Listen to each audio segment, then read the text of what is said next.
Pemirsa, demi mendapatkan nasi kotak murah seharga Rp2.000, ratusan warga kurang mampu rela mengantri di Jalan Bungu Raya, Senen, Jakarta Pusat. Namun sayang, warga malah abaikan protokol kesehatan. Meski mengenakan masker, namun warga yang mengantre nasi bungkus murah ini justru abaikan jaga jarak. Tidak adanya petugas yang mengatur protokol kesehatan membuat warga berdesakan saat mengantre.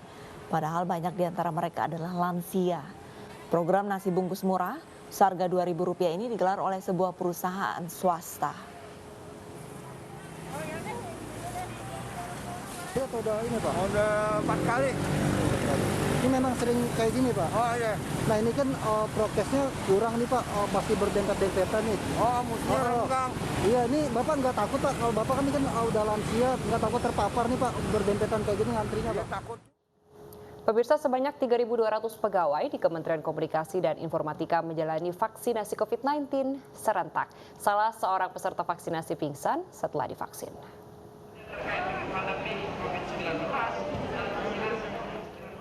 Pemberian vaksinasi bagi pegawai di lingkungan Kementerian Komunikasi dan Informasi ditinjau langsung oleh Menteri Johnny G. Plate. Ia berharap setelah menjalani vaksinasi menambah kekebalan tubuh guna mencegah virus COVID-19.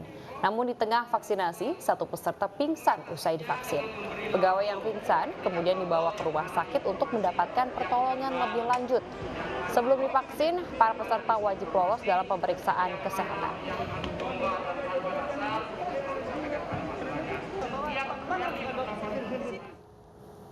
Sementara itu pemirsa, ribuan atlet kemarin menjalani vaksinasi tahap kedua di Rumah Sakit Olahraga Nasional Cibubur, Jakarta Timur. Meski telah masuk tahap kedua, masih ada saja atlet yang ketakutan saat divaksin.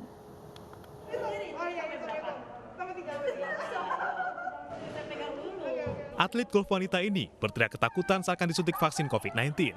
Meski telah masuk tahap kedua, ternyata vaksinasi COVID-19 masih menjadi hal yang menakutkan bahkan bagi para atlet.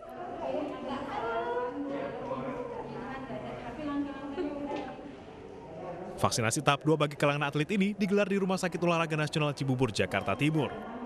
900 atlet terdaftar sebagai penerima vaksin dan dibagi dalam 3 tahap selama 3 hari. Meski demikian, ada sejumlah atlet yang batal divaksin karena alasan kesehatan.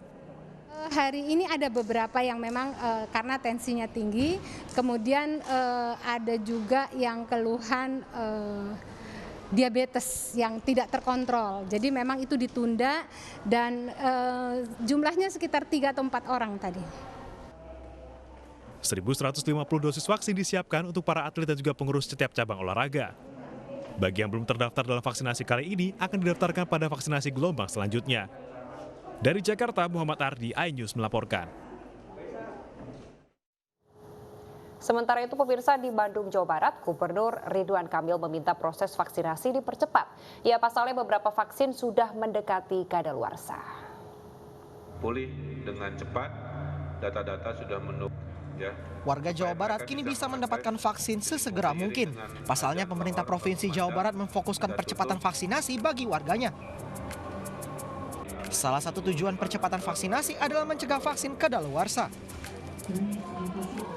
Karena kita punya target 6 juta sekian penduduk Jawa Barat untuk lansia dan profesi yang rawan, pelayanan publik itu harus selesai di bulan ini. Kalau kita lambat, vaksinnya akan kadaluarsa. Demi mengejar target vaksinasi 6 juta orang, pemerintah menyiapkan gedung-gedung tambahan sebagai tempat vaksinasi. Satu gedung diperkirakan dapat menampung 1.000 hingga 3.000 orang per harinya. Dari Bandung, Jawa Barat, Diki Wismara, iNews melaporkan. Ikatan Dokter Indonesia akui kualitas alat tes COVID-19 berbasis antigen buatan dalam negeri. Selain mampu membantu pemerintah tangani COVID-19, produk dalam negeri ini diharapkan juga mampu meningkatkan perekonomian negara.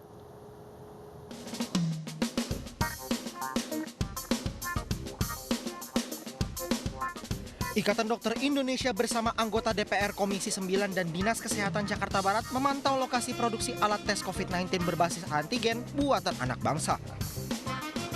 Ketua IDI Dr. Daeng M. Fakih dan Wakil Ketua Komisi 9 DPR RI Emmanuel Melkiades Lakalena mengapresiasi alat tes berbasis antigen hasil produksi PT Taishan.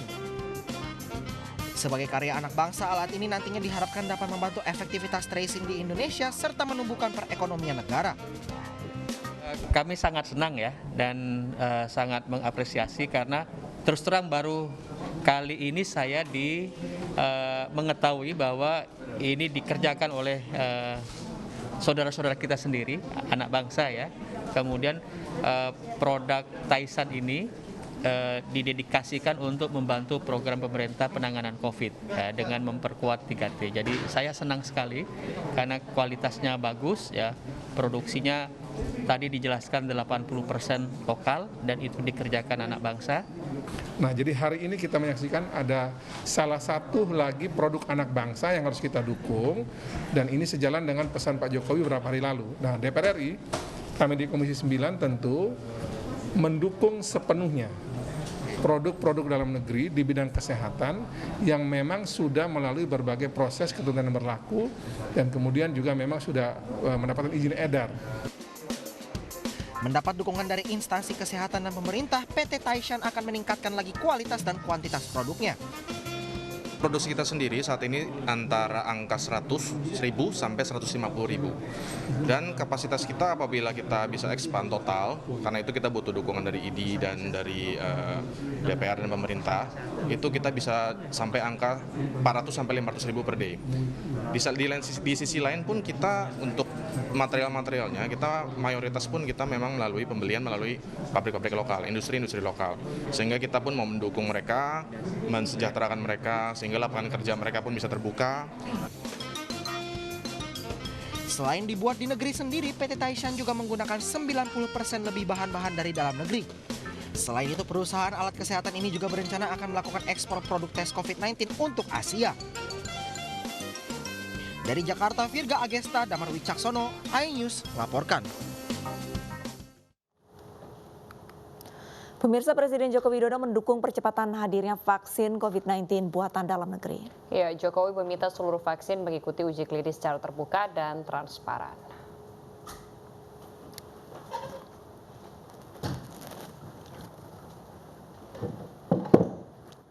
Menurut Presiden Joko Widodo, vaksin buatan dalam negeri harus dibuat dengan sangat hati-hati. Uji klinis juga harus melibatkan para ahli yang kompeten secara terbuka dan transparan. Sehingga vaksin yang dihasilkan dipastikan aman dan efektif. Adapun saat ini ada 2 vaksin yang tengah menjalani uji produksi, yaitu vaksin Nusantara dan vaksin Merah Putih. Tentunya kita akan selalu mendukung inovasi-inovasi yang dilakukan oleh para inovator kita. Apalagi dalam situasi pandemi saat ini. Tentu kita semuanya mendukung adanya penelitian dan pengembangan baik itu obat maupun vaksin agar terwujud kemandirian di bidang farmasi. Sekaligus untuk percepatan akses ketersediaan vaksin di masa pandemi COVID-19 ini. Saat ini vaksin yang tengah dikembangkan di tanah air adalah vaksin Merah Putih dan vaksin Nusantara yang terus harus kita dukung. Tapi untuk menghasilkan produk obat dan vaksin yang aman, berkhasiat dan bermutu, mereka juga harus mengikuti. Pemirsa, selanjutnya masih ada informasi dunia olahraga dan mancanegara yang akan dihadirkan oleh rekan saya, Salsabila Syairah.